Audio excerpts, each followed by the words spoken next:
Hello, and welcome back to Elden Ring. This is part 38 of our initial run through the Shadow of the Erdtree DLC, and it is the finale. So, last time, we beat Radahn. That was it. We just beat Radahn. We got Talier's set, along with his weapon, a fist,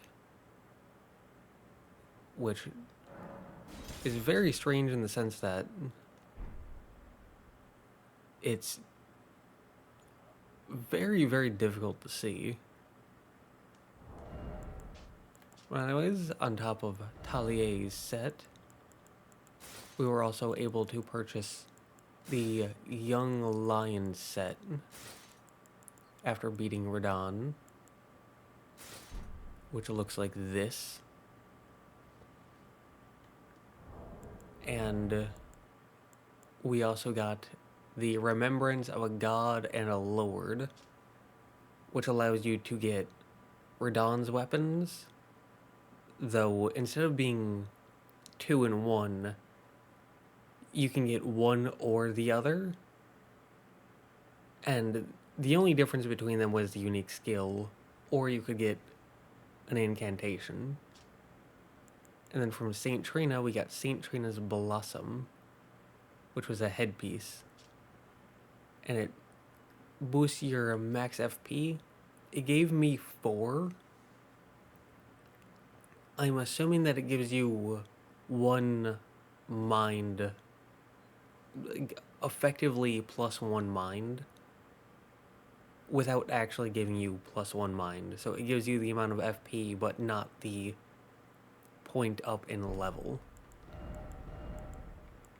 So as you can see here, our mind doesn't go up, but our FP goes up the amount of mind, or the amount of FP we would get if we went up 1 mind. But with that being said, we can move back to our normal armor set. And this time, there's a thing here. We can examine this touch memory, and then we can see what's left. If there is another boss, we can take them on. And then if we have time, or if there's not another boss, then I can just go through and give my thoughts on my initial first run thoughts on every area and boss that I can remember at least. But with that being said, here we can touch a memory.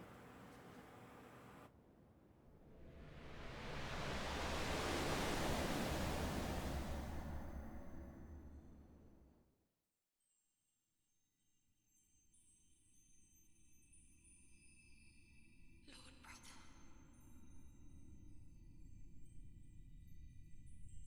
I'm going to be a god.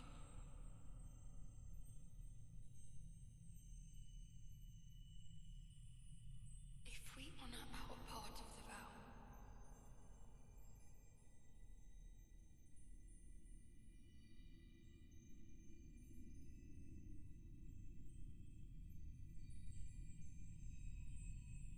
promise me you'll be my consort.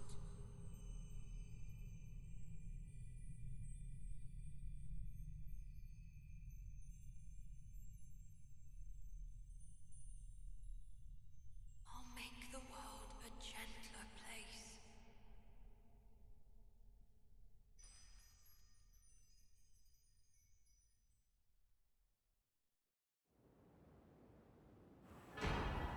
Right.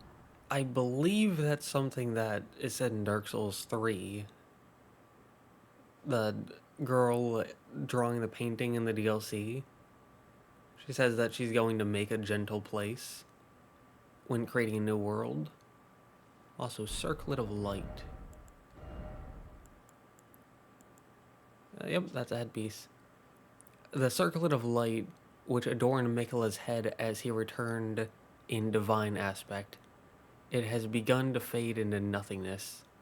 Slightly boosts intelligence, faith, and arcane, while also boosting the power of Miquella's light.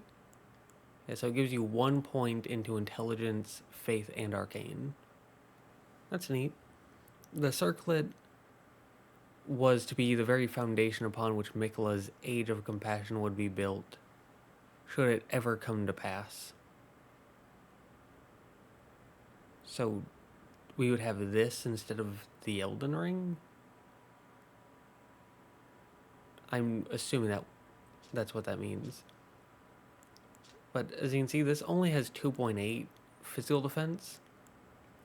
Whereas like Ansbach's headpiece has 4.2, Impetuline has 7, Talier's has 4.4, Greybird has 3.4, Common Soldier has 4.4. Like, it keeps going on. So it doesn't have good defense, but it gives you 1 point into Intelligence, Faith, and Arcane, and boosts Miquella's Light, which I don't know what that would encompass. Is that like, is Miquella's Light a specific incantation? Is there a certain subset of incantations that count as Miquella's Light? Is that like a weapon skill? Is that a weapon? I don't know, but still, I really enjoy when this happens. When small shields or lighter pieces of armor give you some kind of secondary effect to kind of make up for their poor defense. I really like that.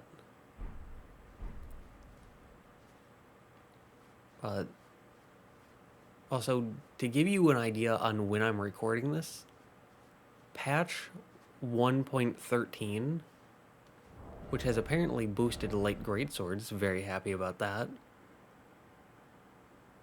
But patch 1.13 went up like directly before me recording this. So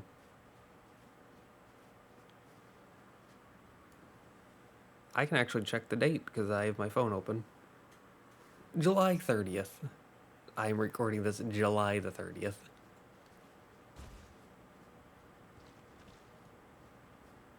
I don't think we can get up there. Tragic. Okay. I was kind of hoping we could. I don't think I ever said it, but I was kind of hoping that we could get into the Scadu tree and have it be like a circular vertical level where you go in circles slowly going up the tree. And that was not what I was expecting, but it was what I was hoping. Was that we would come in here, we would beat Radon, and then we'd be able to go up into there, and it would teleport us into the Scadu tree, and then it would be an area of itself. And then we would get to the top and fight Miquella. Again, that's just what I was hoping. Because I really love circular vertical levels. But doesn't seem like there's anything else. So, with that being said, like I said, I can go through every area and boss that I can think of and give my initial thoughts on it. Though, two things I should say. First is that I've gone through most of the DLC on the second character. Not all of it, but most of it. And on that second character, I've been doing a lot of co-op. I've been helping people. Just being summoned, going through areas, helping with bosses. But I haven't beaten the DLC on that character yet. I think I'm in this area still, if I remember correctly, because I haven't played that character in at least a few days. I think like 5 or 6. But the reason I'm stating that is because these open areas, it is a lot to run through on foot. Like when you're helping other people, you don't get to ride torrent, and so you really start to feel the size of these areas and how there isn't a whole lot. I mean, as you can see, there's a decent bit, but when you're going on foot, you start to really feel that distance. And so that might have a pretty small but still negative impact on the open world sections because of that. And the second thing I should say is going through the DLC, when I beat a boss, I tended to give my initial thoughts on it. But what I noticed was I was giving a lot of things a B grade because I was going on a D through S scale, so like D, C, B, A, and S. And I like the top grade to be something that is very exclusionary. Doesn't feel like the right word, but like an exclusive club, just the top of the top, the absolute perfection, like basically could not get any better. And I like that grade to be pretty rare. And so because of that, a lot of things ended up in B tier. So from here, what I'm going to do today and moving forward, I'm going to expand that a little bit. So we're going to have E tier, which is the game would be better without it. Like, the game would be improved if you just removed it entirely.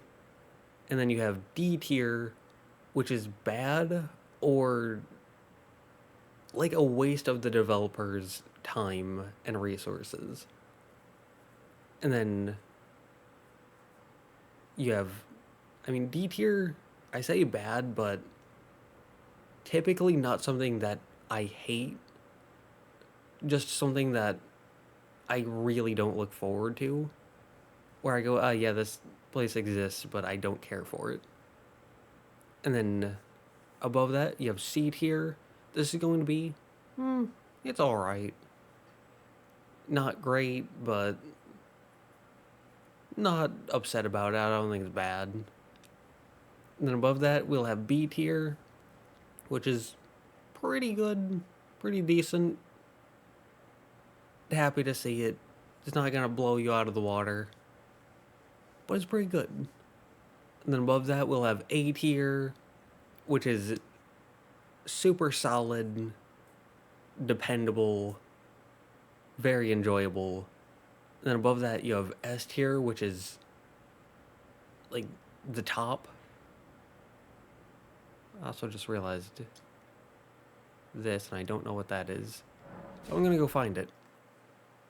But above that, we're going to have S plus tier, which is the top of the top, the best, something that, one, only FromSoft can do because that's how good it is, and two, something that even blows other FromSoft areas and bosses out of the water.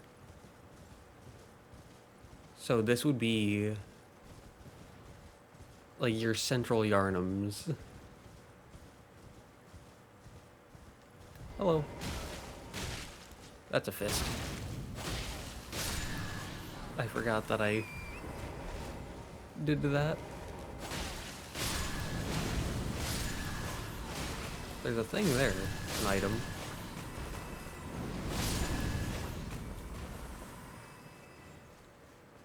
So, Backhand Blade. We can take a look at this. blind spot. Alright, so D in strength and dex, pure physical damage, 13 dex, 10 strength requirement, curved blade wielded with a backhand grip, a type of weapon wielded by horn sent for generations. The style of combat associated with this weapon is marked by spinning slashes and gouging thrusting attacks, with the skill, which you can take off and assumably put on other weapons, being blind spot. Leap into close quarters to take advantage of the enemy's blind spot and gore them from the side. Inputs determine which side you strike them. This attack slips below the opponent's guard, and it looks like this. And you can have two of them.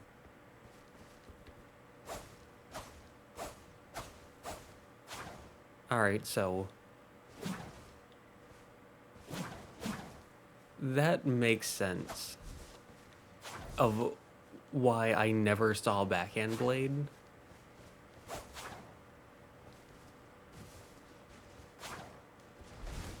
Because it was here the entire time and I just missed it.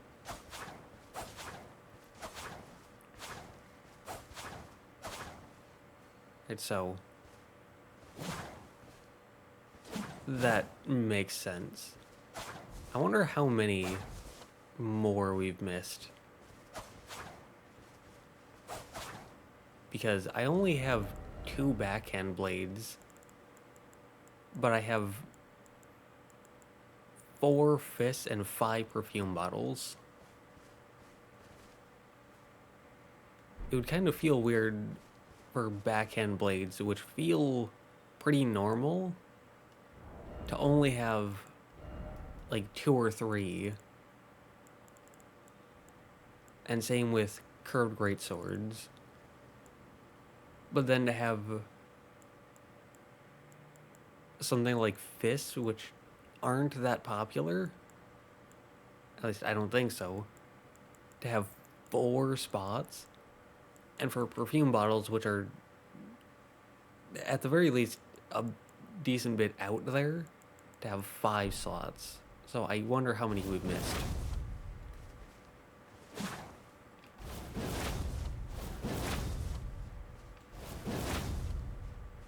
Okay. So glad that we found that, and I'll be able to go after that sooner in the future.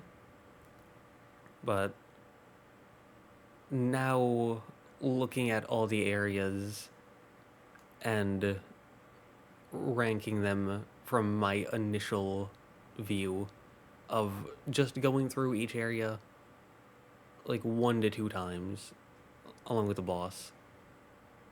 Oh, I have fought some bosses and gone through some areas more than twice, again because of co-op, but co-op feels like a very different experience. But with that said, this whole region of the Gravesite Plain, not looking at the bosses, just looking at the area, the ruins, the churches, stuff like that are in it,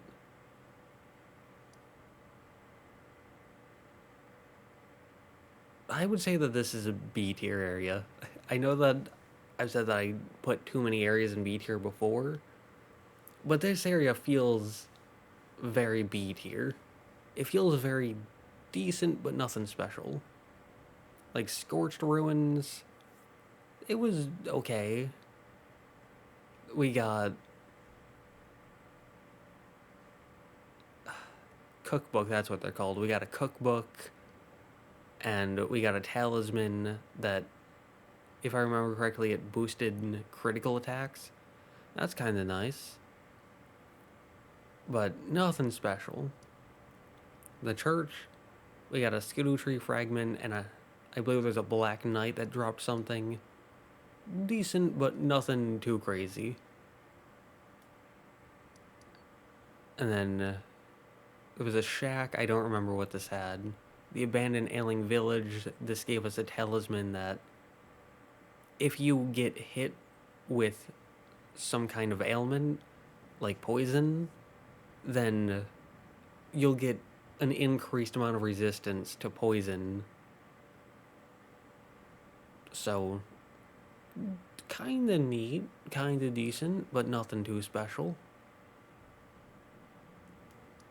And then there was Prospect Down, which has the Outer God thing that gives you +5 arcane. And there was also a thing that you could shoot down to get a bell bearing. Again, decent, but nothing too crazy. And then you would Artist Shack, which gets you a painting, which none of the paintings were that good, in my opinion. You got a medium shield, you got a sacred seal, and you got a tool.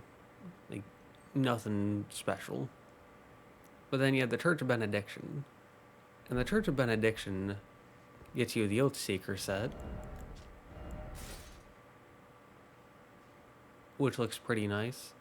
Not a fan of the chest piece when it doesn't have, like, Lita's cape and whatnot. Just like this, I'm not a fan of it that much, but like this, it looks good. And it also got the Blessed Blue Dew Talisman, which I have really enjoyed on my second character. So, like I said, decent, but nothing special. But then, for the bosses, how I see bosses is I put them on a spectrum, where on one hand, you have pure human bosses, which is they're as tall as you, they have armor that you can get and put on, they have weapons that you can get and put on, or spells that you can equip. Like, you can perfectly 100% one for one exactly copy the boss. And then on the other hand, you have pure inhuman bosses, which are things that you can't replicate at all in any way, shape, or form. And the kind of bosses that I enjoy are slightly towards human side. To give some examples of my favorite bosses, there'd be like Gascoigne and Ludwig from Bloodborne, Dragonslayer, Armor, and Twin Princes from Dark Souls 3, Radagon from Elden Ring. Those are just the 5 that pop into my head immediately. And Horaloo as well. Godfrey and Horaloo from Elden Ring.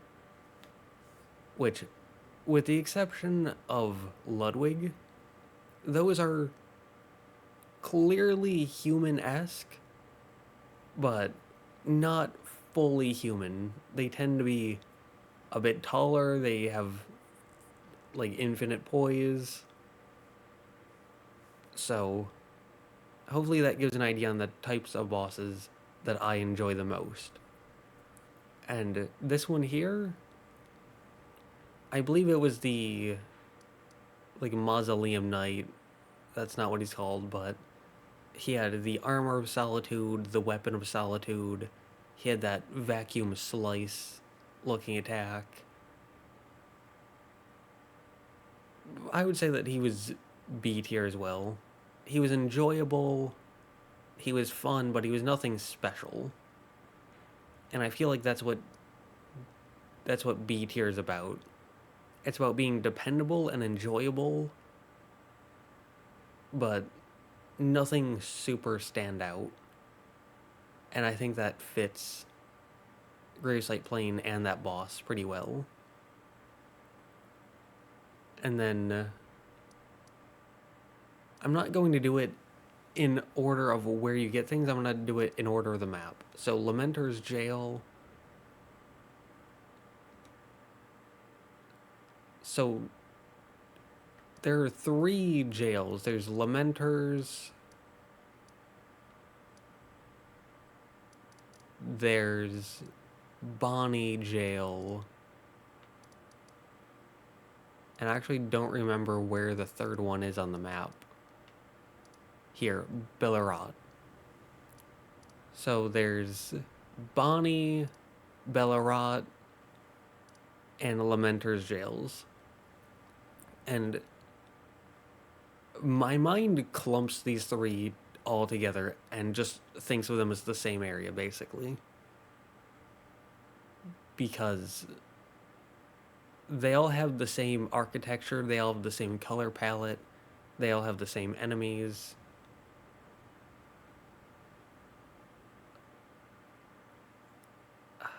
I'm trying to think of them. Lamenter's, I believe it's the one with the locked cage at the beginning and then the ice section that gets you the chilling perfume bottle. And then it had the guy that's kind of like you, but had the face. The Horned Baron, I think.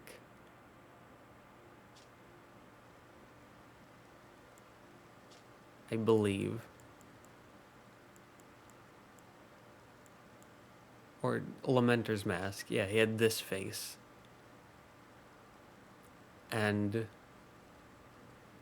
both the area and the boss were decent.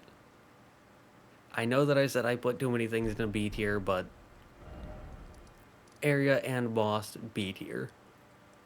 If it was the only jail like this, with the, like, gloopy inside of the great jar, like, the amalgamation of flesh enemy, and the big jar enemies, if it was the only area like that, I would say that the area would be A tier. But because there's 3 areas like that, it kind of loses the specialness to me. And so, because of that, it gets knocked down to B tier. And then same with the boss. Which, the boss, if I remember correctly, at some point, they, like, disappear, and then a bunch of them spawn in. And they only have... It's kind of like the Crystal Sage from Dark Souls 3, where multiple spawn, and then you hit one, like if you hit the fake ones, they die in one hit, but the real one, you can keep hitting him and he'll lose health. And I would say that that's like the peak of B tier. Not quite A tier, in my mind. But if someone else were to say that that was an A-tier boss, I wouldn't disagree with them. It's just that I personally prioritize the fight and, like, how good the combat feels. Because there's multiple aspects to a boss. There's the fight, there's the rewards, there's the difficulty, there's the spectacle, there's the uniqueness, the memorability. There's a lot of things that go into what makes a boss a boss. And different people are going to prioritize different things. I personally prioritize the fight and how good the combat itself feels. That and the fight being tough but fair. The boss felt too easy for me, and the fight felt a bit lackluster. So if someone else, like, that's why I say high B tier, because a lot of the other things they had were really, really good. The uniqueness, the memorability, it was all very cool. And so if someone else were to prioritize those things more, then I can see someone else putting that boss in A tier. And so if someone else did, I wouldn't disagree with them. It's just that what I prioritize in a boss is a bit different. So area, peak B tier, almost A tier, but not quite it, because there's 3 jails like it, which kind of brings it down a bit. Not quite peak, but high B tier. And then the boss, I would say, is peak B tier. It's just that the fight was a bit underwhelming for my taste. And then next up, you got Dragon's Pit. And the boss was another thing like these two, where the boss was basically a human and you can copy them pretty much exactly. But for the area, I would say the area was A tier. It was memorable, it was unique, it had a decent bit of variety to it. I liked the enemies. They weren't very difficult, but they were unique, they were fun to fight, especially the big guys, because you can't just walk up and R1 spam them. You need to be a bit more creative. You need to be on your toes for them because they have a lot of poise. But they're not unfair. They're not unfun to fight. Like, they're enjoyable, so I would say the area A tier. The boss, I would say high B tier, because they're pretty fun and they give a good reward. But a lot of the bosses I've noticed are very human. Like, this boss is a pure human, the boss here is a pure human, the boss here is a pure human. The boss in all four of the nameless mausoleums are pure humans, actually. And so, like I said, for me, what I really like in a boss is for them to be kind of human, but not quite. As I said, Hoaraloo from Elden Ring, Radagon, Dragon Slayer Armor from Dark Souls 3. Those bosses that are mostly human, but not fully. Whereas, I enjoy the fully human fights, but they aren't as fun for me. They don't hit those peaks for me, so I would say area A tier, boss high B tier. And then next up on the map, we've got Ruin Forge Lava Intake.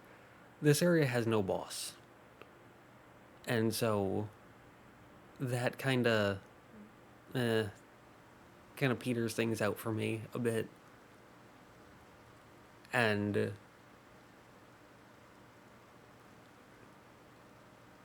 just to change things, I was going to call them B tier, but just to change things up, I'm going to say C tier. Now, kind of higher on C tier, but still C tier, because the only things you get from this area are smithing stones, which you get a lot of smithing stones, and you're at the end of the game. You've beaten Moog to get here, so you don't really need smithing stones. It's kind of nice to have to upgrade new weapons, but you can also just buy them. And then you get the Smith Script Dagger, which are throwing daggers, which is a unique idea, but they don't appeal to me that much, and I don't assume they'd be that powerful. And then there's also Colossal Weapon, which I'm not a fan of Colossal Weapons. So it's got a unique visual design, but just like the jails, there's also 3 Ruin Forge.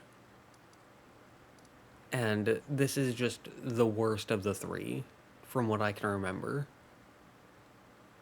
So the area felt nice because it was like you went in a big circle and it felt very smooth to go through. But the rewards just weren't good. And if you want that visual or those enemies, like I said, there's 2 other options just that I have found. Because I may not have found everything because I didn't look anything up outside of having a friend tell me where the Hintertomb or Hinterland is. So there's not really any reason to go here. The visual is cool, the enemies are cool. but you have two other options, and the other options have better rewards. So, because of that, I would say like mid to high C tier. If this was the only Ruined Forge, then I would say B tier, but because you have other options, C tier. Next up on the map, Belurat Gaol. I don't remember what the boss here was. I remember out of Belurat and Bonny Gaol, one of them was a curse blade, and it was pretty cool. I don't remember which one that was in, and I don't remember what the other boss was. So, I also don't remember. Oh no, I do. Never mind. It took me a minute, but I remembered. So, Belurat Gaol, if it was by itself in its visuals, I would say that it's like a high B tier, maybe even an A tier area. But because there's two other jails, and if I remember correctly, Belurat was actually the worst of the three in terms of the area. So I would say that the area itself is C tier, but the boss was a demi-human swordsman, and it was really cool. And I would say that that's A tier. Maybe like on the lower end of A tier, but still A tier. It was a really fun boss. So, not much to say about the area, because like I said, there's two others. And this is the one I remember the least about. The main thing I remember about it is the final, like, 1 to 2 rooms, which weren't that fun. They were unique, but not that fun. But the boss, highly mobile, small. They had some cool, unique attacks, very memorable. The combat was decent, so C tier area, A tier boss. I'm gonna get to this later. For now, the next thing we can look at is Rivermouth Cave. And I would say that this is like a C tier area and a D tier boss. Because the area... There's an area in the base game, right at the very beginning. Gravesite Cave, I think it is. Where you go in and it's just a handful of wolves and a few normal consumable items. Maybe a few crafting items. And then a basic enemy as a boss. And Rivermouth Cave feels like the devs went, hey, what if we took that cave, but put it at the end of the game and made it more of an end game cave? That's all it is. It's a pretty basic, normal cave with just wolves as enemies. The second half, you get blood fiends as enemies, but still just normal, basic enemies that you see all over the place. The visuals aren't anything super interesting. The layout isn't anything super interesting. The boss is just a normal enemy. Maybe a harder version of a normal enemy, but still another normal enemy that you can see out in the world. So, because of that, C tier area, it was okay. Not good, not bad. The boss was just a big blood fiend. So, I would say C tier area, D tier boss. And, yeah. Next up, we have the Ellac River, which is this whole area up until here. here at the top, around here at the bottom. And I would say that this is like low B tier. It had, I forget what they're called, ulcerating tree spirits, I think. It had ulcerating tree spirit pop up somewhere around here. And that was cool. I really like those mini bosses. They're very, very enjoyable. It had a unique crafting item in the round rock, which crafting items aren't anything super special. I don't care much for them, but still a unique thing. And then past the crab at the top here was a talisman that boosts your stamina recovery speed. It's like a twin-headed turtle talisman. So, a better version of the turtle talisman from the base game. And so because of that one enemy and that one talisman, I would say B tier. If it didn't have the ulcerated tree spirit at all, or if it had just like a worse enemy or mini boss, and it either didn't have the twin-headed turtle talisman at all, or just a worse talisman, I would say C tier, because outside of the ulcerated tree spirit and the very good talisman, there's also a bell bearing here, also not that special. But outside of the talisman and the mini boss, this area is very unremarkable. It's not bad, but it's painfully mediocre, especially in the enemies, which are just the basic fly things that you can find in the abandoned ailing village. So I would say like low C tier, but because I really like the ulcerated tree spirit, and because of the twin-headed turtle talisman, those two things bump it up to B tier. Next up, we can start making our way down on the map.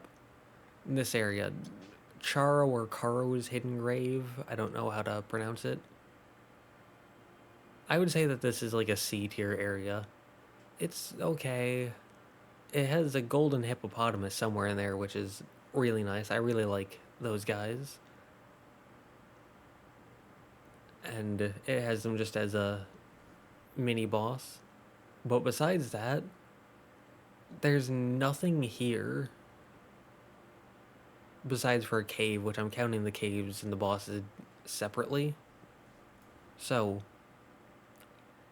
it's got kind of a unique visual, but besides that, painfully mediocre. And then next up, Cerulean Coast.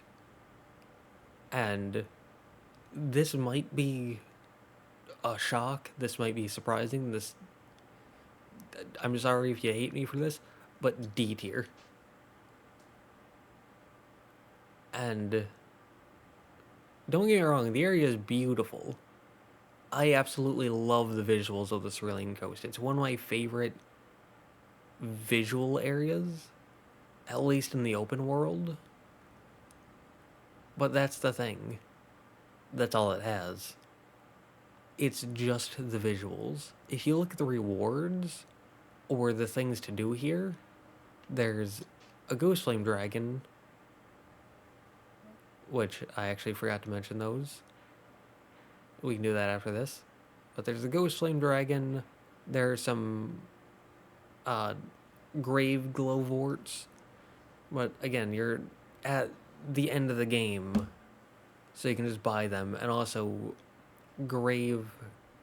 spirit ashes that take grave glowworts already aren't as powerful. And if you're using if you're using spirit ashes, you probably need help with the boss or the fight. So you're probably going to want something that's strong and not something that's weak. And then what else is here? It gets you access to the Finger Ruins of Rhia, but that's a different area. And it gets you access to the Stone Coffin Fissure. Once again, a different area. So all that's really here is a pretty visual, a reoccurring boss that you can fight elsewhere, and access to different areas. Though there is a tool here in the Southern Nameless Mausoleum, which we can get to the Ghostflame Dragon first. Ghostflame Dragon C tier. I like that they're dragons. I think Elden Ring has the best dragons in the series. That some people can disagree with me on that, but I think Elden Ring has the best dragons in the series. But these ones don't stand out that much. And when I fought them, they tended to have a lot of damage and a lot of defense. And that could have just been me not having that many Scadu Tree blessings. Definitely could have been that. But they just weren't really that fun to fight, and they didn't give any special rewards. So because of that, I'd say C tier. As for the dancer Ranah in the Southern Nameless Mausoleum, again, I'd say C tier. They're very okay. They're very alright. But, like I said, the pure human enemies, or pure human bosses, got done quite a bit in this DLC, which kinda made them not as special in my eyes. And the dancer Ranah was one of my least favorites. They just weren't that fun. The rewards weren't that good. It was like a normal paired curved sword, but there's a lot of other good curved swords. There's a lot that are better than it. And it gave a very light armor set without any rewards, which by this point in the game, you need good defense. I mean, I was running around, like, in the fight with Radahn last time. Radahn took half my health in a single attack, basically. And I was wearing one of the best defensive armor sets in the game, with maxed out Scadu Tree blessings, 60 points into the health stat, and 3 of the best defensive talismans in the game. And again, he could almost instantly take half my health. So imagine what that fight would be like if you're wearing the dancer Ranah set. It's raining. But yeah, so the set just isn't good. The boss wasn't that fun to fight, so low C tier. Moving on, we can do the Finger Ruins of Rhia. I would say low to mid C tier. Like, it's interesting. It's an interesting area. It's got unique enemies. There's lore. But there's not really much to do. It's just a wide open area with a bunch of basic enemies. There is a boss still duplicator, and if you get the whistle thing from Count Ymir, then you can get the Crimson Seed Talisman +1, which is a direct upgrade to the Crimson Seed Talisman. So you can get more health back from sipping your health flask. So that's nice. But that's all there is. There's a boss soul duplicator, a good talisman, and it's an interesting lore area. I'm not someone who cares that much about lore, and so because of that, there's only really 2 things. And let's be honest, if you took those 2 things away, this would be a D tier area. So because it has those 2 things, I would say like low, maybe mid C tier, but that's alright. Continuing on, you have the Stone Coffin Fissure. I would say that this is a high C tier to low B tier area. The visuals are very unique and very nice. The like how you go through the area is unique and nice. And there was a misbegotten warrior, crusader, I don't know what they're actually called. But the one that you fight at Castle Morn as a boss, those big ones with the tails and the like great sword that can jump at you and smack you in the mouth. And there's one of those as a mini boss. That was pretty cool. But so because of the good area, the good visuals, and a fun mini boss, I would say that it's too good to be put in like mid to below C tier, but it doesn't have anything that special. So, like I said, high C tier to low B tier.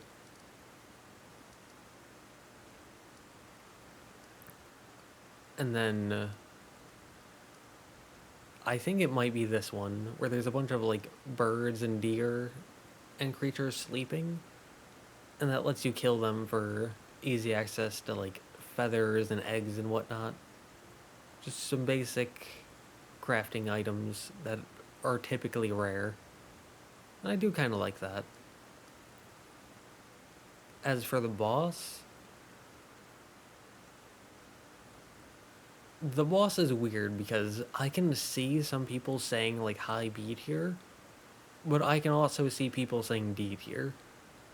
I'm gonna go with low C tier because I don't like the boss as a fight.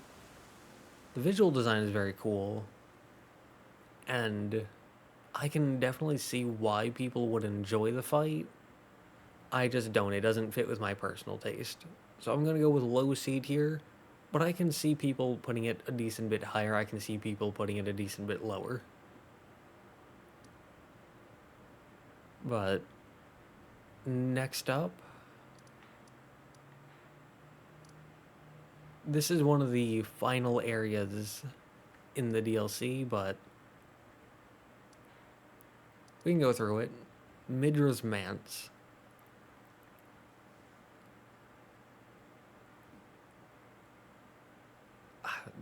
I'm so tempted. I'm so tempted to put this as an S tier area, but I'm gonna hold off. I'm gonna say high A tier, maybe even peak A tier. This was a really fun area. Like, none of the enemies were that unique. They were all enemies we've seen before, like the Inquisitors, enemies I killed here, enemies we can still see over there. So, the enemies weren't that unique, but they're still kind of enjoyable. And I just really enjoyed it because of how the area flowed and how there were those,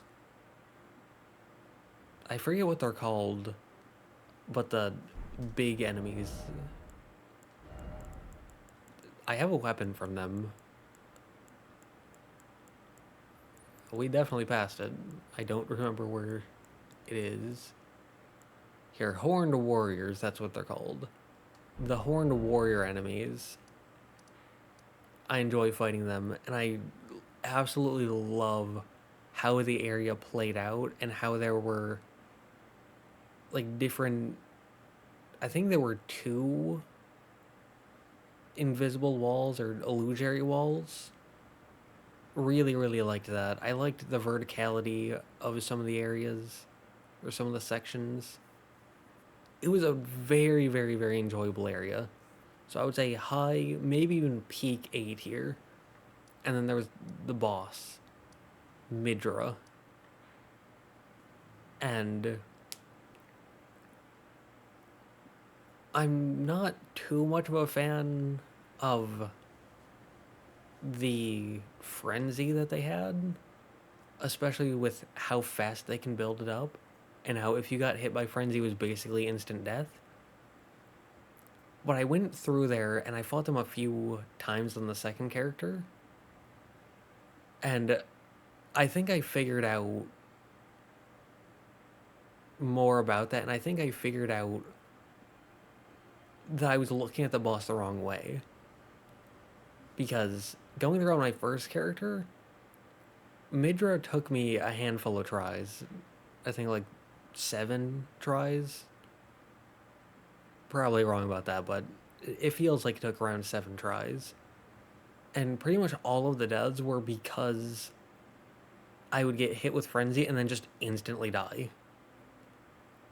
But going through on the second character and helping other people, like once I beat them on my first character, it only took 3 Estus, or 3 flasks of Crimson Tears. And I thought that was super weird. But going through on my second character, I decided instead of wearing high defensive armor, I would go with lighter armor that really went into focus, like On's box set here.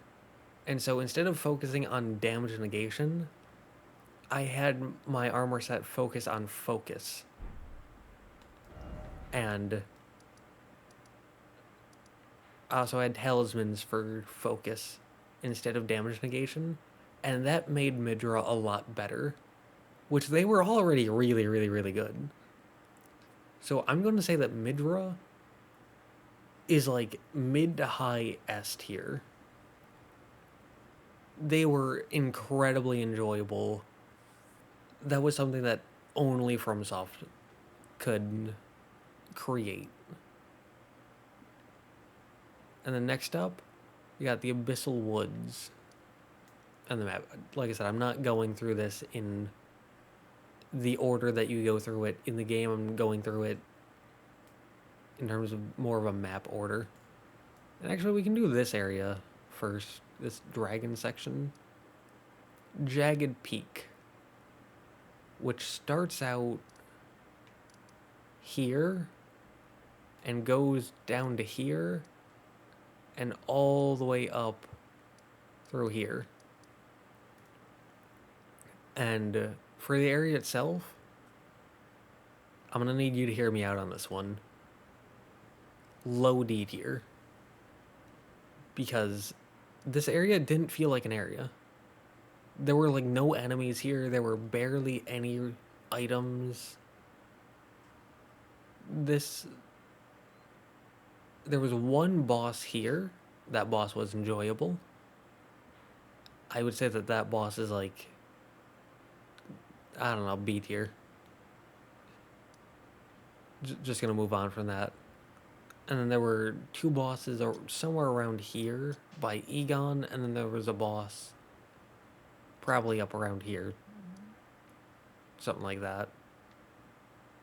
Boss here, I'd say like a high B tier. The boss around here, the big one, I'd say like low B tier. But the area was mostly just riding around on your horse. And it was really just a build-up to Baal. That's all the area was. And it took up this massive, massive section on the map. This entire thing. All of this was nothing but a build up to a boss. And so the area itself, I would say low D tier, because it's nothing but a build up. It's not really an area. Like I said, basically no enemies, basically no items. It's just build up to Baal. So the area itself, low D tier. The only reason why I'm not giving it E tier is because of it being a build up. But then for Baal himself, So what I did was on...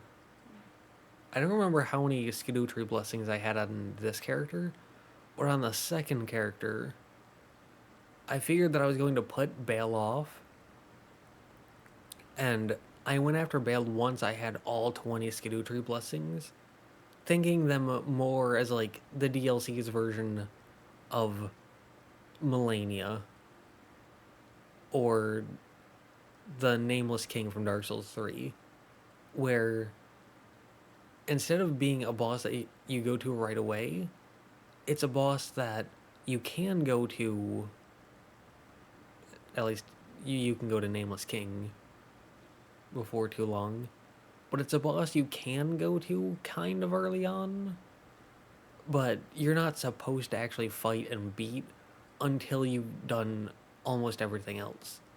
And so I went to Baal with 20 Scadu Tree Blessings after I'd done almost everything else.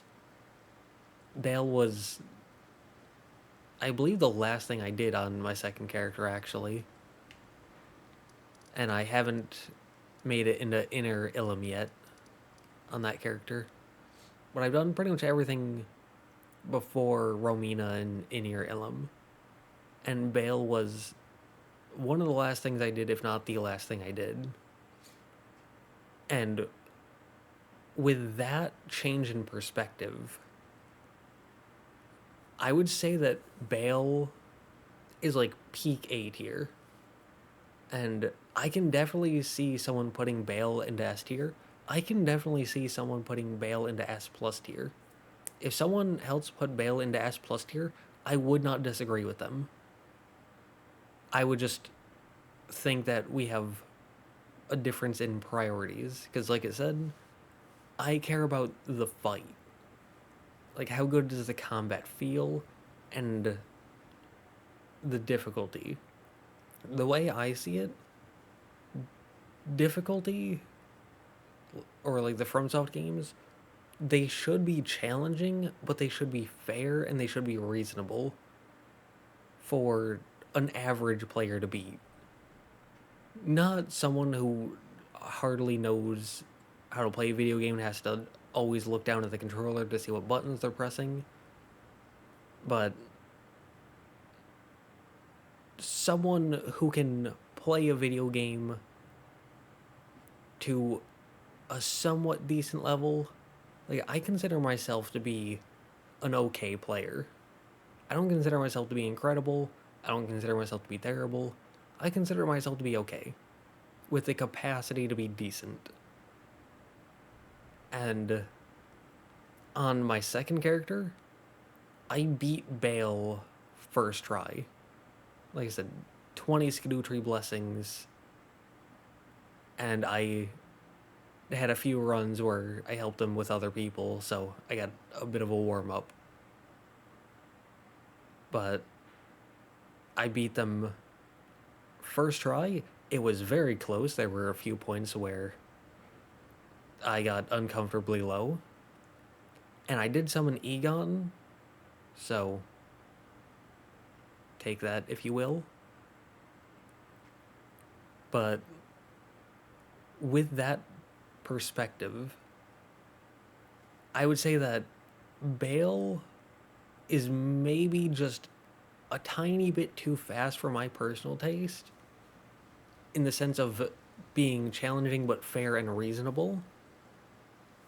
I'd say that they're pushing that, but they're not too crazy in that. They're definitely difficult, but not too difficult in my eyes. And so that, because they're just a wee bit too difficult, like I said, for my personal taste, that knocks them out of S plus tier for me. But the visual design, the uniqueness, the build-up, the spectacle, all of that is perfect. And so I would say that it's like anywhere from peak A tier to like mid S tier, I think is where I would land on Baal. With that being said, we can move on to the Abyssal Woods. And there are two ways, I think, or rather three things for the Abyssal Woods. The first is the atmosphere, because this very much felt like a horror area. It's got the fog and the mist. You can't ride Torrent. You even get a pop-up saying that they're scared. There are enemies that are invincible, and they're faster than you, and they build up frenzy. And so it was very much meant to be a horror area. And they did a very, very, very good job of that. They did an incredible job of that, actually.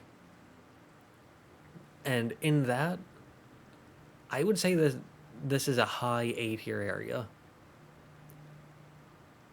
There are two things, the second and third thing, however, that you could say bring it down. The first is what I mentioned back in Gravesite Plains, where when you're doing co-op, you really start to feel how big this area is because there's no torrent in co-op. And this is a very big area with no torrent, and so you really start to feel how big the area is because you don't have torrent. And there also aren't that many goodies or rewards there.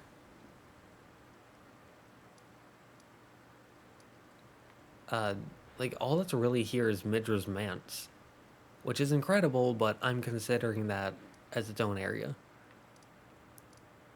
So, for the Abyssal Woods itself,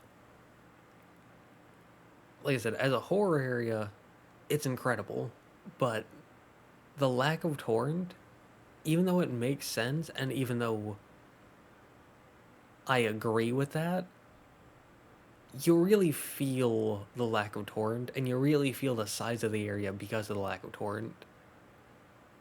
And because of that, that can kind of drag things down a bit. If there were more rewards, or if the area was a bit smaller, I think that would help. But as it stands, it's very big, no torrent, you really feel that, and it can kind of drag things down a little bit. It can take away from the fear and just replace it with exhaustion a little bit. The second thing is I figured out how to trivialize this area. So, like I said, those enemies, you're supposed to crouch in the, like, foliage, and you're supposed to hide, and then they turn around, and then you sneak, and you do a little sneaky snooze section. That's what it's about. It's supposed to be a stealth section. However, the way that it's supposed to work, I should go with that first. The way it's supposed to work is if you get spotted, the enemies chase you, and they're faster than you, which means you're not getting away from them, and they build up frenzy. The problem with that is they build up frenzy very slowly. And what I ended up doing on my second character was I would just run and run and run, not caring if the thing spotted me. And then when my frenzy was about to hit the peak, I would just exit the game. Or when I got to a safe section, I would just exit the game, and it reset the enemies. And it completely trivialized the area. It got rid of all the horror. And it just made me think back to Dark Souls 1, where there was a point where I was being chased by a Black Knight at the beginning of the game, and I ran back and I sat down at a site of grace, or a bonfire, and the Black Knight ran into the room with me, even though I was sitting down at the bonfire. And that was such effective horror, even though I don't think it was meant to be. But, I mean, obviously quitting the game is different than sitting at a site of grace. But it just reminded me of that and the horror that came on to me when I realized, oh, this thing that's supposed to be safe isn't safe against this enemy. This enemy just bypasses that entirely. That was horrifying to me. But you don't get that here. And I would say that quitting the game and having them still be there wouldn't be the solution. I would say that building up Frenzy faster would be the solution. So I would say overall this is like a mid-B tier area. Because it's decent. It's actually incredible. But the lack of torrent mixed with the size of the area, mixed with the lack of rewards, all culminate into a 3-in-1 where you really start to just, it starts to drag you down a bit. Which that mixed with being able to just exit the game when the things are chasing you, those two things in combination kind of hurt the area. So like I said, if they made the area a bit smaller, or if they put more rewards into the area, either one of those two, which putting more rewards in would probably be easier. And then two, and I would say more importantly, if they gave the enemies more frenzy buildup, like they built frenzy up faster, so that way you can't just run and then exit the game, I would say that those two things would bump this up to an S tier area. But because of those two, I'm not going to say minor. The quitting the game thing is a minor issue because you can just not quit the game very easy. But the combination of no torrent plus the size of the area plus the lack of the rewards, that 3-in-1, I'd say that that's like a medium-sized issue. It doesn't ruin the area, not even close. But it's more than a nitpick. It's an issue that you can feel. And so I would say mid-B tier area, but if someone has more patience and they can deal with the 3-in-1 combo issue, and they either don't realize that you can quit the game, or they're more principled than me and refuse to quit the game to keep up that horror, then I can definitely see other people putting this area in S tier. I wouldn't disagree with them. But yeah, that's how I see the Abyssal Woods. Next up, we can go right, then we can loop back around on the map. So, next up, Bonny Gaol. We can do Fort of Reprimand. Fort of Reprimand, I would say high B tier. It's not anything too special. It's not even that big of an area. It's more of a minor dungeon. If you haven't gone through the DLC, or if you haven't purchased the DLC, it's good to think of Fort of Reprimand as like Castle Morn in the Altus Plateau. So it's like a mid-game Castle Morn. So hopefully that gives you an idea of what it's like. Where it's not a full-blown legacy dungeon like Belurat or Inir Ilum or Stormville Castle. But it's a minor dungeon. So I don't know how else to explain that. But it's decent. Like I said, mid B tier, maybe even high B tier. It's got a Black Knight boss in it, and they have a twin blade, and I would say that that boss is A tier, because the boss is very fun. The area itself, it's a fun little loop-de-loop, but nothing crazy. So B tier area, A tier boss, enjoyable, solid boss, but nothing too crazy. Bonny Gaol, I would say that this is another like high B tier area. It was very enjoyable, but nothing crazy. There are two other jails, and this is probably the last one you're going to find. Which means that if you're someone who gets tired of seeing the same area multiple times, this might grate on you a bit, which could lower your viewing of the area. It's not that big of a deal to me, as long as it's fundamentally fun. So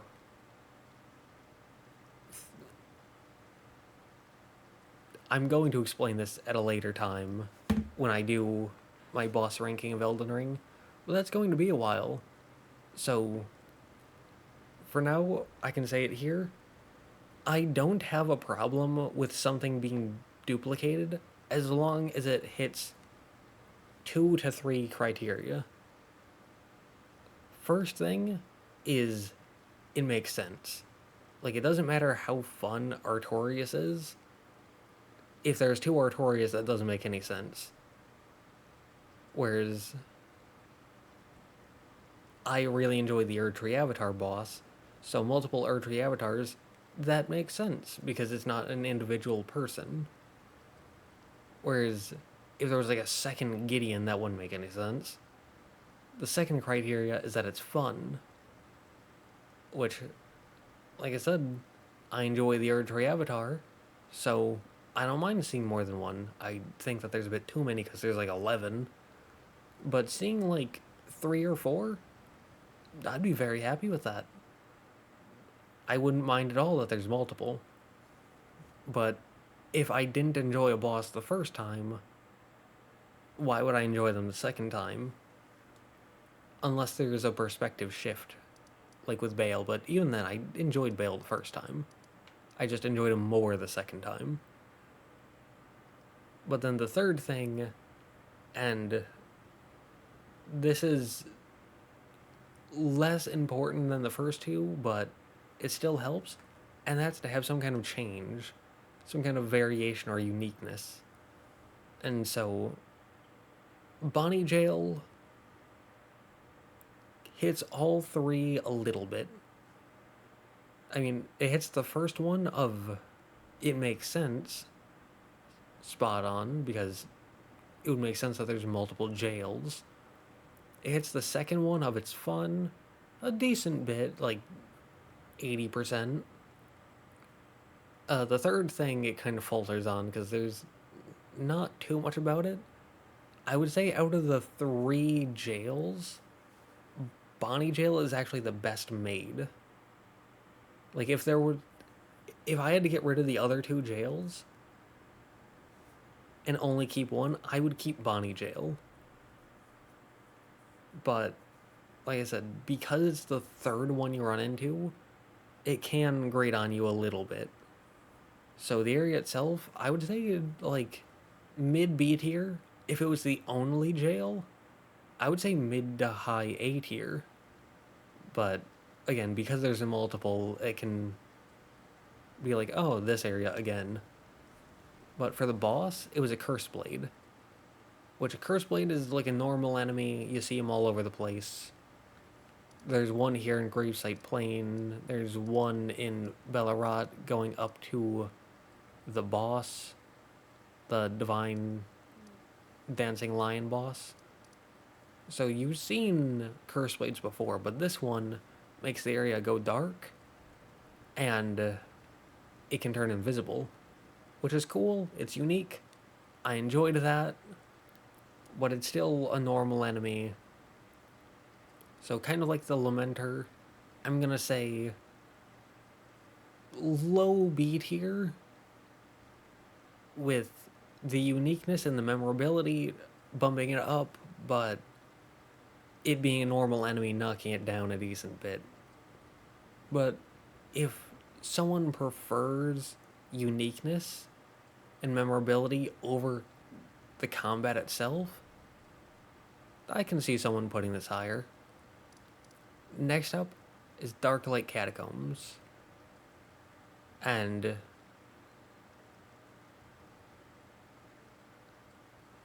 I'm trying to remember if it's Darklight or something else, where there's levers that you can pull and they light up the area. And going through on this character, I would light up the area, but then I would pull the lever again to make the area go dark again.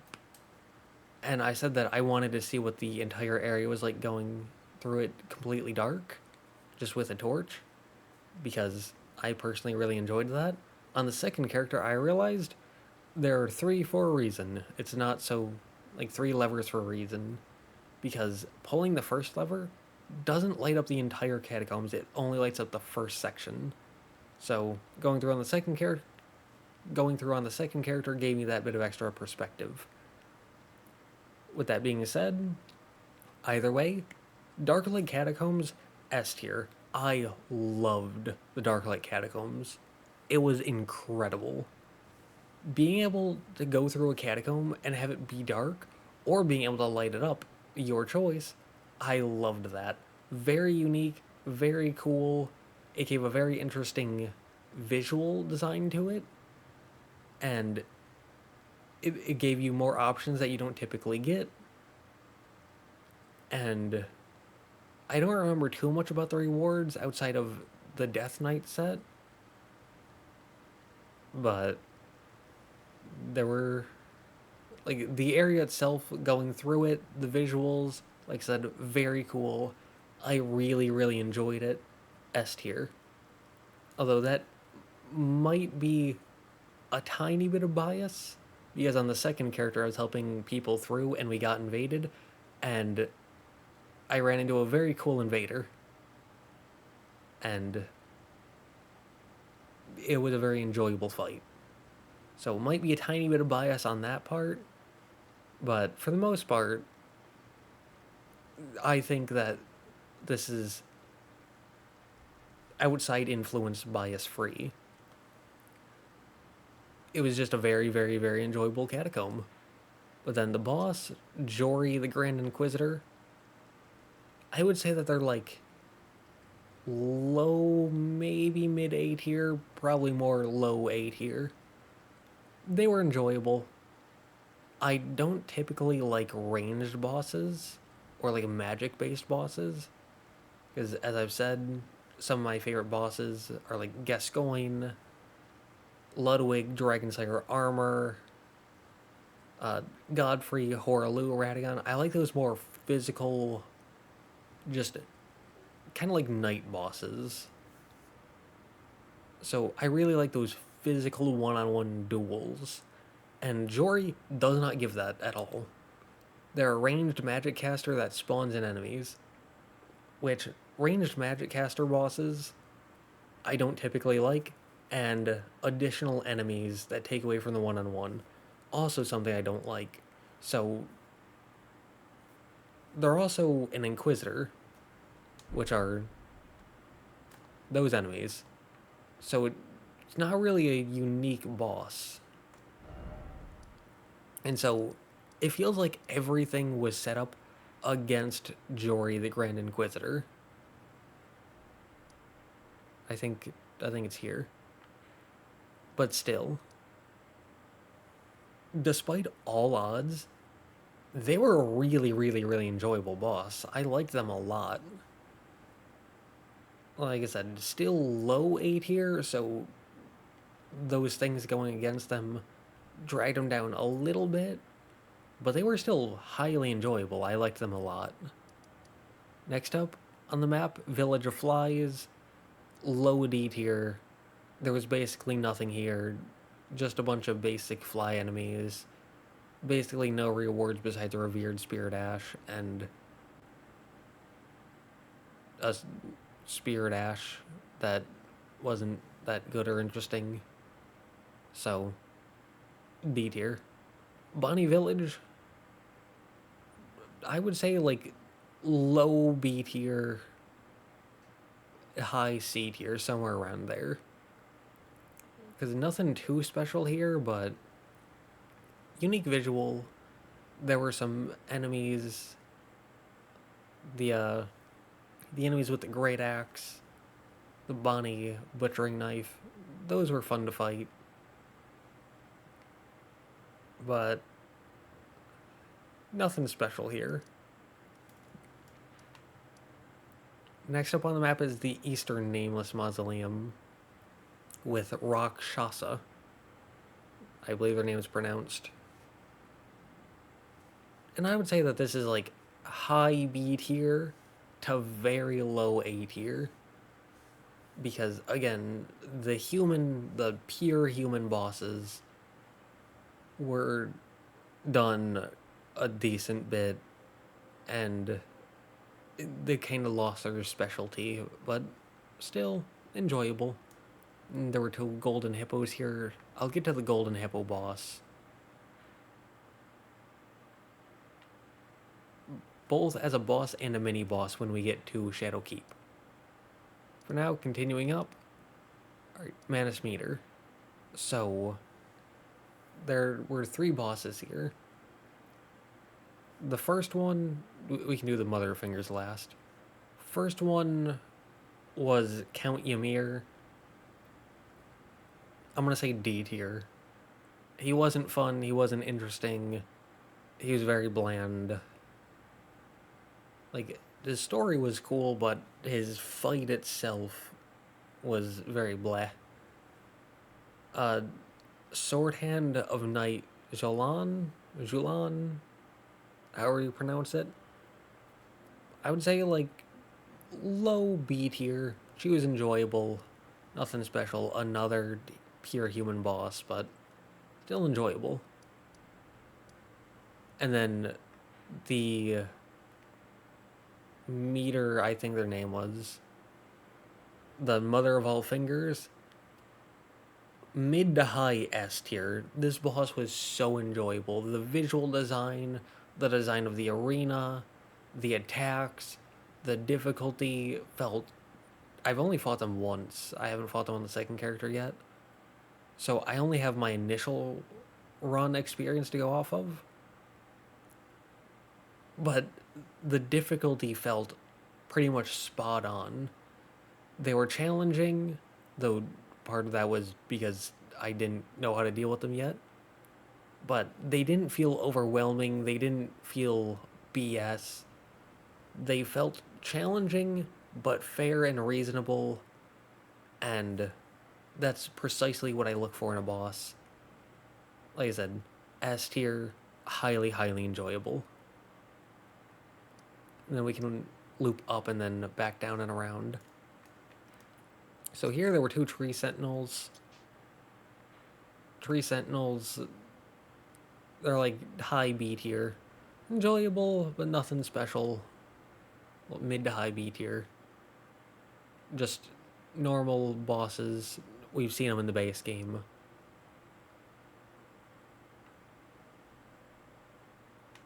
I'm not going to go through these as areas because they're not really areas. But the boss here was a Falling Star Beast. And I'm going to say like high C tier. They're okay. You see them a lot in the base game. Not a lot. There's like 3 or 4 of them. They're very okay.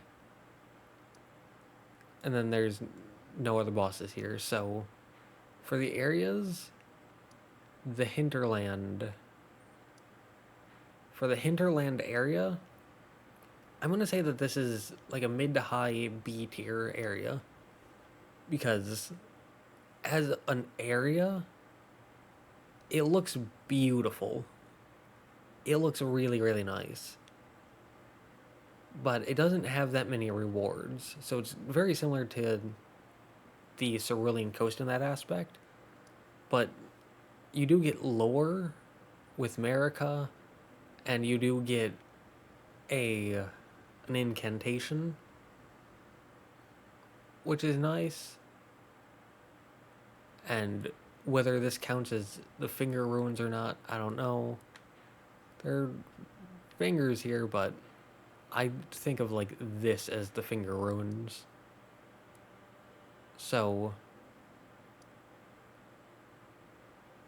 there's also 2 tree sentinels here, and like I said, depending on whether you count this as hinterlands or not, debatable, but I'm gonna count it as part of the hinterland. It's another boss soul duplicator, which is nice. So yeah. And then for the Finger Ruins of Dio, I'm gonna say Steed here, because part of the visuals of it being super smoky, foggy, extremely difficult to see, that was very nice. And getting the Cerulean Seed Talisman +1 is nice as well. Magic build's going to highly enjoy that. But again, that's all that's really here, because it's mostly just running around and some basic enemies. So you can't really put it too high up. Now let's go back here to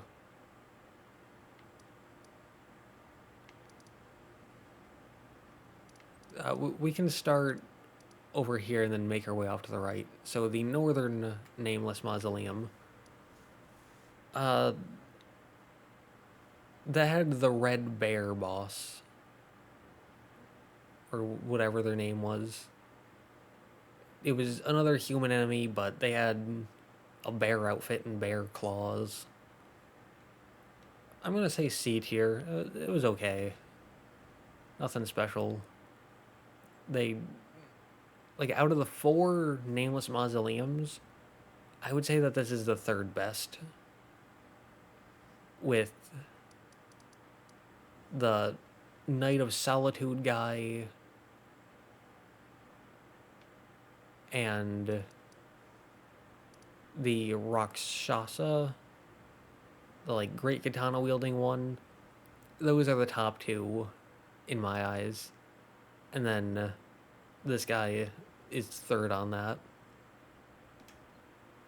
Though you could honestly, part of my brain is making an argument that he's the 4th, because the dancer at least had a cool tool and their fight flowed very nicely. So yeah, not anything special about him. So C tier. Fog Rift Fort. This was basically just an extension of Castle Ensis. I would say as an area, it was B tier. It was enjoyable. Nothing too special. And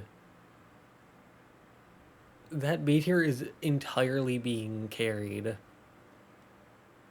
by, honestly, bias of how much I like the area of Castle Ensis.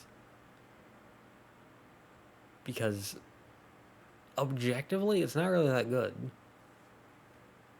Like, if you look at the enemies, it's basically just basic Messmer soldier enemies. If you look at the rewards, you just get a flail. I don't like flails. And you get a shield, which, that's nice, but I don't care about that shield too much. I don't use it. Or I haven't used it on this character, at least. And then you get a talisman for your bow, giving them more range and damage, which that's nice. But not enough to bring something up into B tier. So objectively, I would say probably like high D tier, low C tier. But because of bias, I'm going to say high C tier. But then there's the boss. A Black Knight that wields a great hammer. And they also have like a frog tongue incantation, or if they hit you, it pulls you towards them. Which was kind of strange, but I'm going to say the boss... I'm going to say the boss is high C tier because they're a boss. Because the Black Knights as enemies, I would say those are like high A tier. Possibly even S tier. I love the Black Knights in this game. But because it's a boss, it has a bit more expectation. And then next up, we got Castle Ensis. I'm going to say this is peak S tier. Not quite S plus tier, but that's purely because I want S plus tier to be the absolute top of the top, peak of the peak, like absolute perfection. And so if people put Castle Ensis into S plus tier, I wouldn't even disagree with them. But I'm going to say peak S tier. This was an incredibly enjoyable area. I absolutely loved it.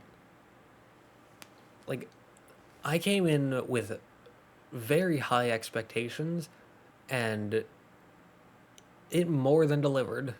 So, very, very, very happy with that. As for the boss, Ranah, I'm going to say peak A tier to like low S tier. The boss, absolutely incredible. I really loved them. They weren't the peak of the peak of the peak, but they were incredibly, incredibly enjoyable. Next up, Ruin, and I would say when it comes to difficulty, because I have, for most of this DLC, I've mentioned the difficulty as something I keep noticing, where the difficulty is either too low or too high for my personal taste. But Ranah perfectly hit that. Ranah was the perfect difficulty in my eyes. So, incredible. Moving on, Ruined Forge of Starfall Past. This, out of the 3 Ruined Forge, I would say that this has the second best, like, movement through the area, and the second best combat. But for the combat, it's close to third. For going through the area itself, it's close to first. And if I remember correctly, you get a Smith Script Spear, you get a Backhand Blade, and you get a Colossal Weapon with a unique skill from here. So, I'm going to say that this is, like, peak B tier. I'm going to say that this is peak B tier. And I'm going to say that if you're going to go to one Ruined Forge, it'd probably be this one. Like, if you're only going to go to one of them in a run, it should probably be this one.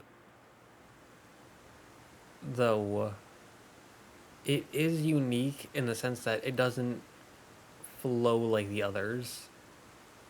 Because it isn't like a giant death pit in the middle with a giant bar that you climb on with sections off to the side where you mostly go through. It's more of like a kind of a maze. It's like a circle disguising itself as a maze, if I remember correctly. So it is unique in that sense. But, like I said, peak B tier, still no boss. Morth Ruins, I'm gonna say, like, high C tier. It was alright. Moving on, the main of Scadu Altus. I'm gonna say that this is, like, low B tier. Mainly because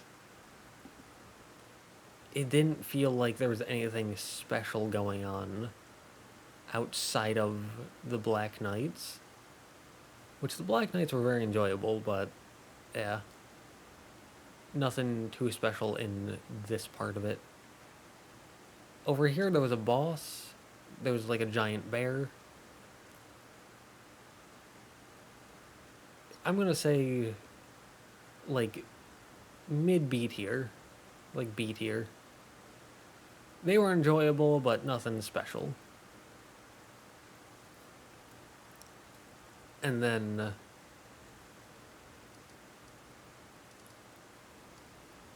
we can come up here and then wrap around and down.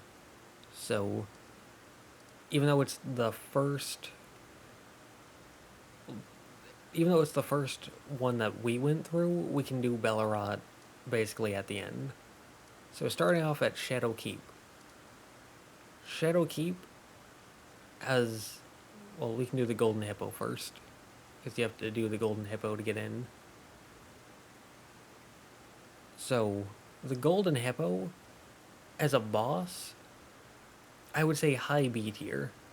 They were enjoyable, but nothing too crazy. They were just dependable, enjoyable. As for the Hippo mini-bosses, I would say that those are like mid-A tier. Highly enjoyable, really liked them. I was always excited to see a Golden Hippo as an enemy. And then, as for Shadow Keep, that's broken up into two sections. There's the main one and the Church District. Which, I don't know if I should do them together or separately. I'm gonna do them together because they're both Shadow Keep, even though they're separate. And I'm going to say S+ tier. This is the first and probably only S+ tier I'm gonna drop for the DLC. Spoiler, tiny bit. But this area was perfection. It had pretty much everything. There was a bit of platforming, but it wasn't unfair or annoying or leading to too many deaths.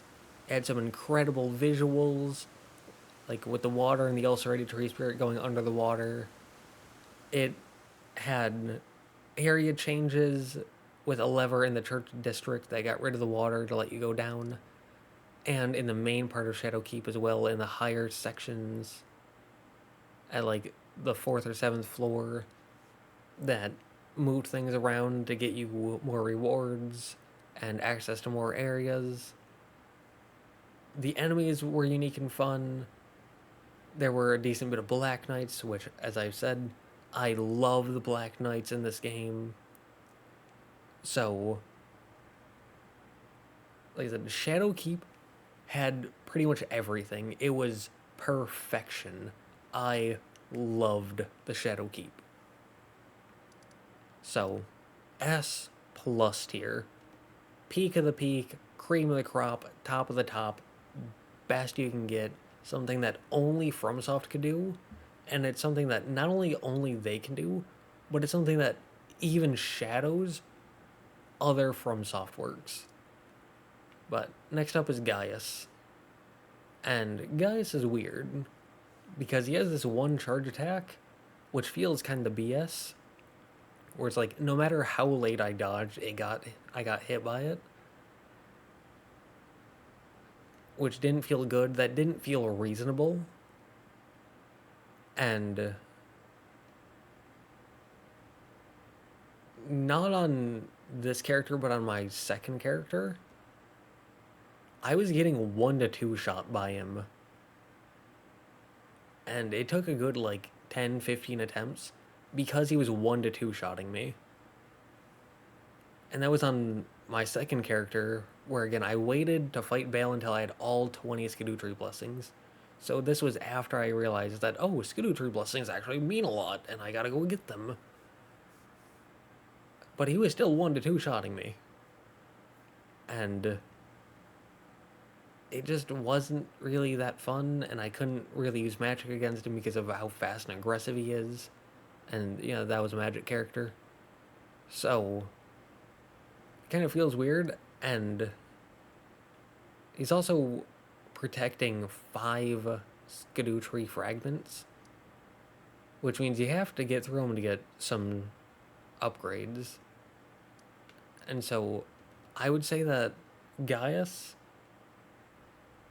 overall, I would say low B tier, but I can, like, if someone else said a high B tier, I wouldn't disagree. But he has the capacity. If they just lowered either his damage or aggression a little bit, and lowered the what felt like kind of BS charge attack, if they made that a bit more lenient, I can definitely see him hitting like peak A tier, maybe even S tier. He was an incredibly enjoyable boss, except for those 2 noticeable problems.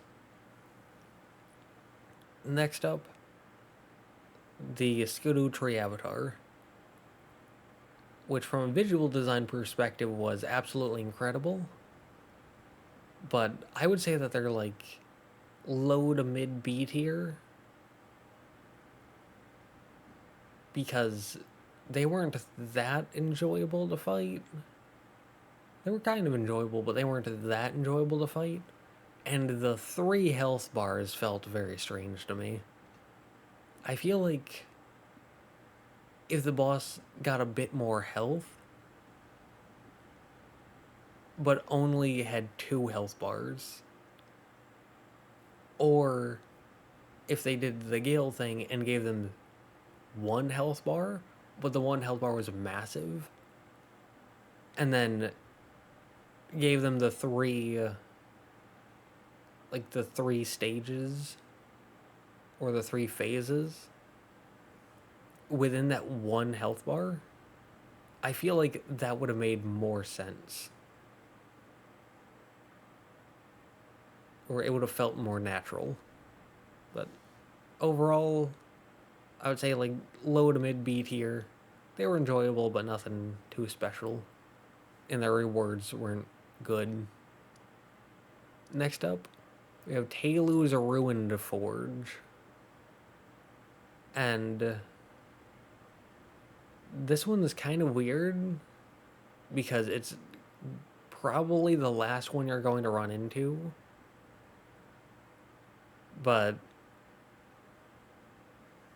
like, it's probably the last one you're going to run into, which means that it can wear down on you a bit. And it doesn't feel as fun to go through as the first 2. But the second one, Starfall Past, is unique in the sense that, like I said, it doesn't have that lava pool in the middle, which means if you want that lava pool version of it, you only get 2. And I would say that the first one felt better to move through, but Talu's Ruin Forge has better rewards. And so it's kind of hard for me to place this one. But you do get a Smith Script Axe, which I really like. Haven't used it yet, but I like the idea. And you get a Great Hammer. Not a big fan of Great Hammers, but it's another thing. And you get Talu the Golem Smith as an Ash of War, or a Spirit Ash. Lots of things that have Ash in the name in this game. But you get one of those golem enemies as a spear dash.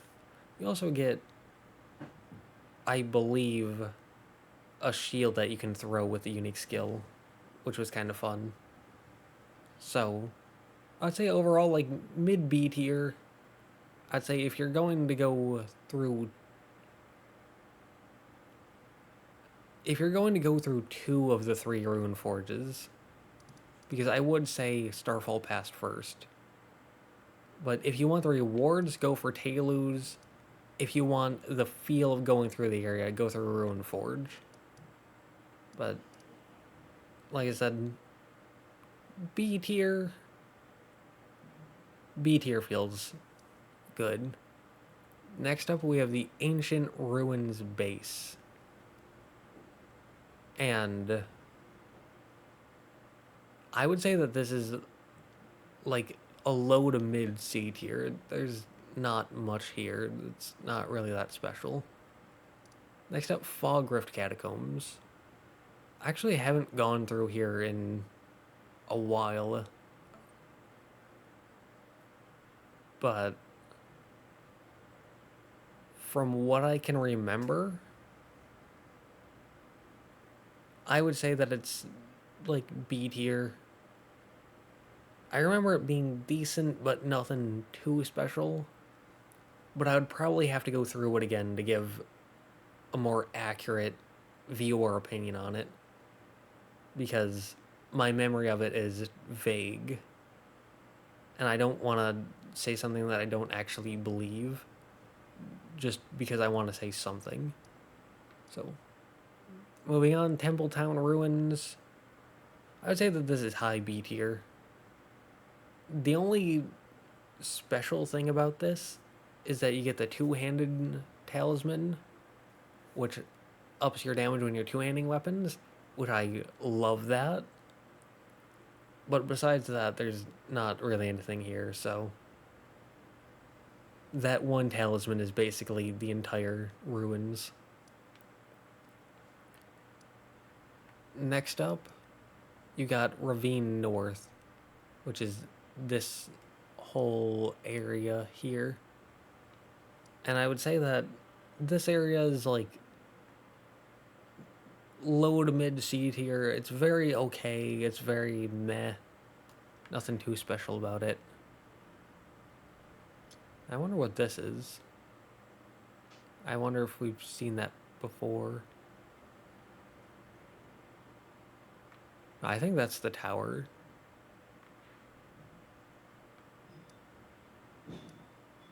Yeah, you go through and you jump to the... Alright, so I know what that is. Never mind. But, like I said, low to mid C tier. It's very okay. It's mostly just enemies. But here, around here on the map, there's another red boss. Like, red bear boss.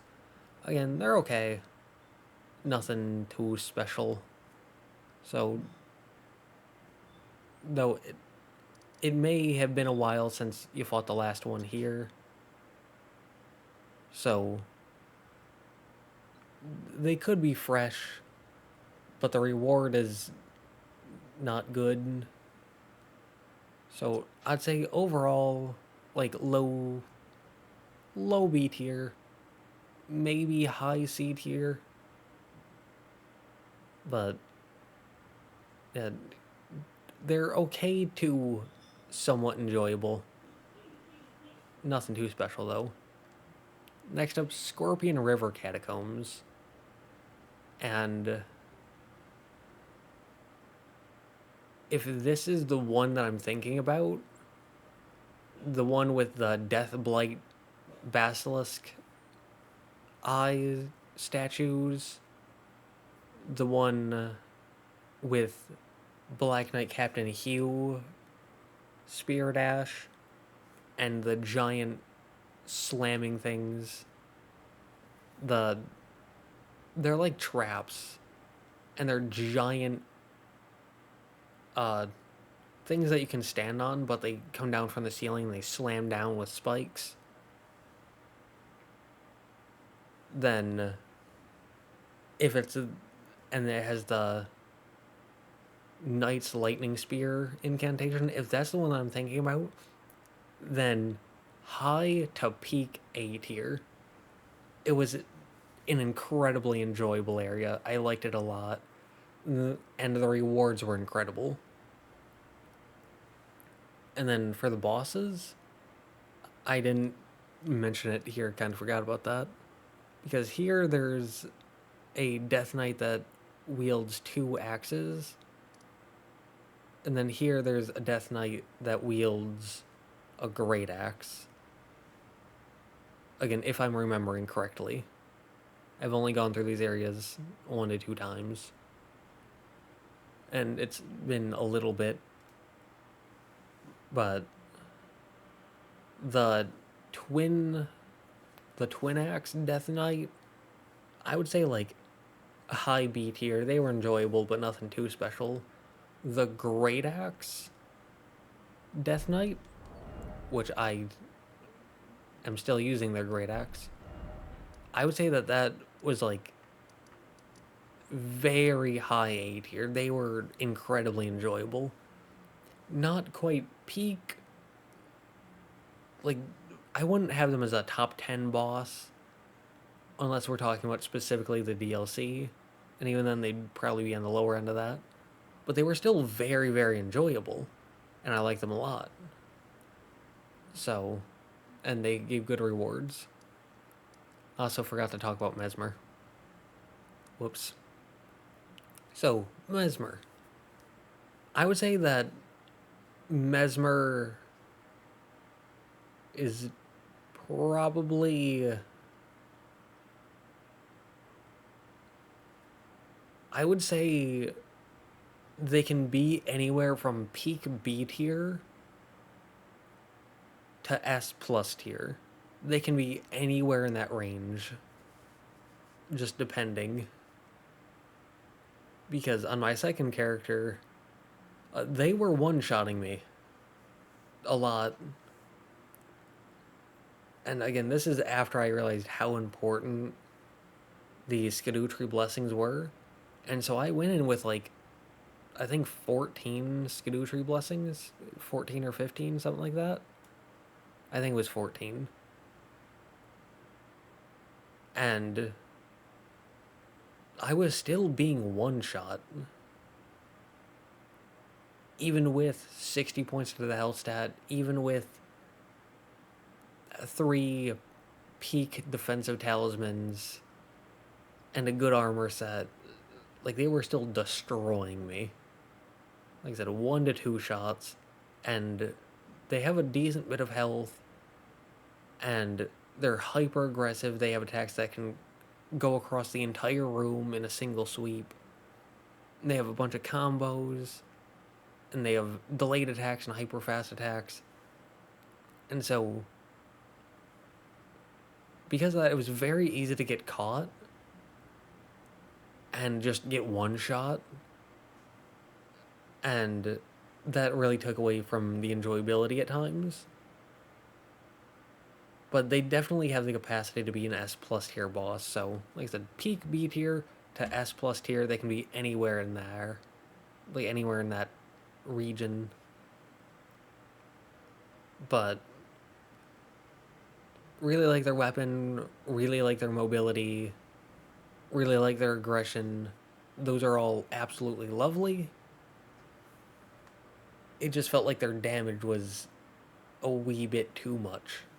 Considering, again, I had 60 points into the health stat, the Dragon Crest Great Shield Talisman, the Pearl Drake Talisman +3, the Flame Drake Talisman +3, a decent armor set.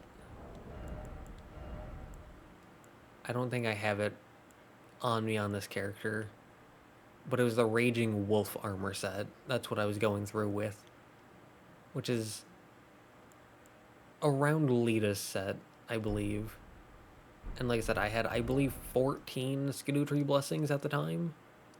And I was still being one-shot several times. So, kind of a pain, but definitely very enjoyable. Moving on.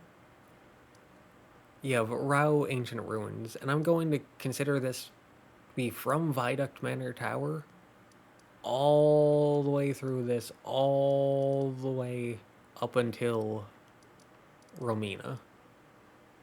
And I would say that this is like peak B tier to mid A tier. Because this wasn't quite S tier territory, but it was very enjoyable. I really liked it a lot. And there was also a Dancing Lion boss. But we can get to them later. First, Romina. Romina's weird.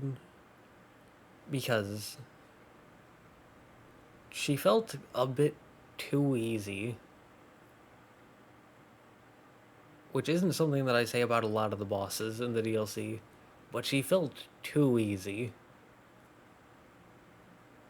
Like, I wasn't trying against her in either of my two characters. I don't think I've beaten her on my second character, but I've helped other people with her. I know that I've helped other people with her. And I've never tried against her. And I've never lost against her. So she feels too easy. But outside of that, which makes her not as enjoyable, outside of that, she's very enjoyable. Very unique visual design. Very fun. I like how she flies in the air. And you have to time things. And she has a centipede thing on one end and a scorpion stinger on the other end. And then in the middle, you got her with her halberd. And you have to watch out for all three of those. Very enjoyable.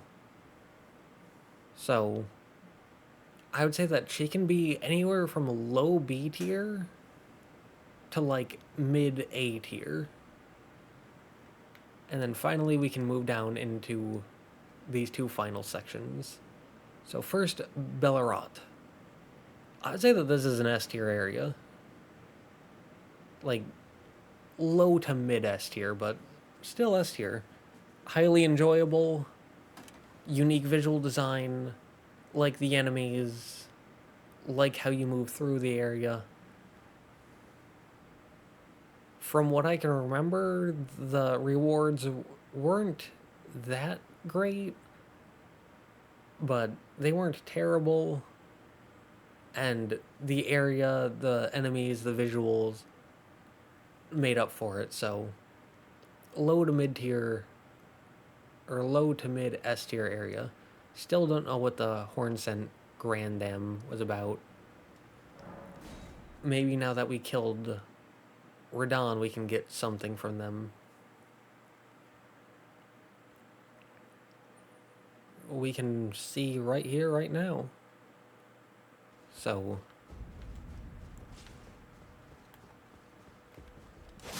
because, like I said, rewards weren't that good, but if we can get something new, that might change things.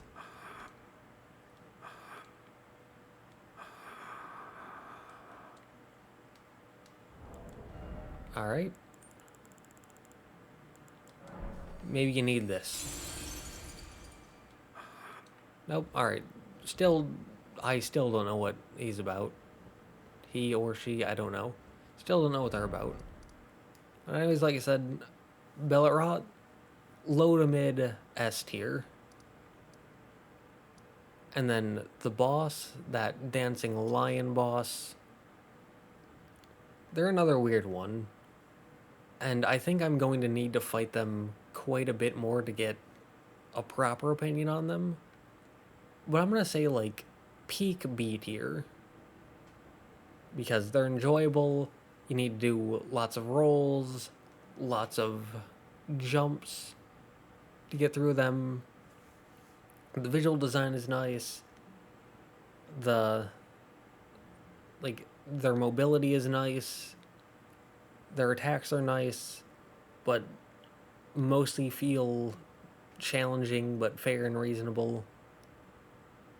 I do find it strange, though, that they can have so many different elements. Like, they can have wind, they can have lightning, they can have ice. The one over here had Death Blight. It feels like they have a lot of things, and I don't know why, which hurts them just a tiny bit. But for the most part, they're enjoyable. Like I said, I'll need... They feel like a boss where I need more experience to get a proper opinion of them. And then next, In-Ear Ilum. This is peak S tier. I mean, not quite S plus tier, but if someone said they think it is, I wouldn't disagree with them. The area was incredible. Most of the enemies were highly, highly enjoyable. The rewards were incredible. Like, the only problem I had with it, like, as an area itself, was that some of the enemies, like the basic Inquisitors, were just too easy, and the flies just too easy. And so it didn't feel like there was a proper challenge in the area. So that's my one small problem with it, because in my eyes, something being too easy is a problem. Something being too difficult is a problem. But if I have to choose between too easy or too difficult, I'm going to choose too easy. But it's still a problem. A small one, but still a problem. But outside of that, the area was incredible. The visual, the layout of the area, the wild goose chases that we went on, especially to get... I cannot for the life of me remember its name. Euphoria. I keep thinking Europa. I don't know why, but Euphoria, the whole the wild goose chase that we went on for that was very fun. It's a very enjoyable area. As for... it wasn't really a boss fight, but as for dealing with Leda and that whole NPC thing, I would say that that's like high C tier, because again, the human fights, the pure human fights were done a lot, and I got kinda... but also, I really wanted to side with Leda and Mikola. I didn't want to go against them. And so being forced to go against them, even though I chose Leda's side, every point up to here, still having her turn against me felt kind of bad. Where it's like, we help this NPC all the way up until the very end, and then they turn on us. It felt like another Gideon, where it's like, alright, this is an ally, but then right at the very end, at the very final step, they just turn on you for what feels like no good reason. I don't enjoy that. But the fight itself was alright. The rewards were good, especially the Leda stuff. As you can see, still wielding it. And then for Radahn. Radahn is so strange. I don't know how to put them. I talked about it last time, where the visual design, the lore, the aggression, all of that, S+ tier. Absolutely love it. Incredible. Top of the top. Doesn't get better than this. But the fight itself, like I said, I don't even have any more, but I had 20 Scadu Blessings. I was maxed out on Scadu Blessings. I was also running the Dragon Crest Great Shield Talisman, the Pearl Drake Talisman +3, I believe Golden Braid for utmost holy damage negation. I was running the Beast Champion set. I was popping Golden Vow. I mean, I think it was like 74, 78, something like that. Physical damage negation. Like, basically, I was negating 2/3 of the physical damage negation and 2/3 of the holy damage negation. And he was still taking half my health instantly. Imagine going into that fight with, like, Lita's set, or the Armor of Night, or the Death Knight set, or the Rakshasa set, or Ansbach set, or the Dryleaf set, or the Horn set. Like, anything that isn't pure, like, top peak damage negation, and you would probably get one shot. Even if you had all the Scadu blessings, even if you had all of the defensive talismans, like, it didn't matter. He was still taking half our health instantly. And that mixed with the hyper delayed attacks and the hyper speed attacks and the blinding lights in phase 2 that were, like, whether I rolled backwards, whether I rolled to the side, whether I rolled forwards, it didn't matter. Some of those were getting chips in. So it's like, even if I dodged correctly, like, even if I dodged in the correct direction and the correct time, I was still taking bits of chip damage from that. But you also can't heal, because he was just so hyper aggressive, and because of the beam lights that did holy damage in phase 2 that gave him not really an AoE, but effectively an AoE. Like, because of that, you couldn't really heal. He was just too aggressive. He covered too much ground. His attacks covered too much of an area, especially in phase 2. And so the fight itself, like, I would say that those things in combination led to the fight being like a low D tier, maybe even an E tier, but everything else was S plus tier. Everything else was perfect. And so I'd say that if they tune down his aggression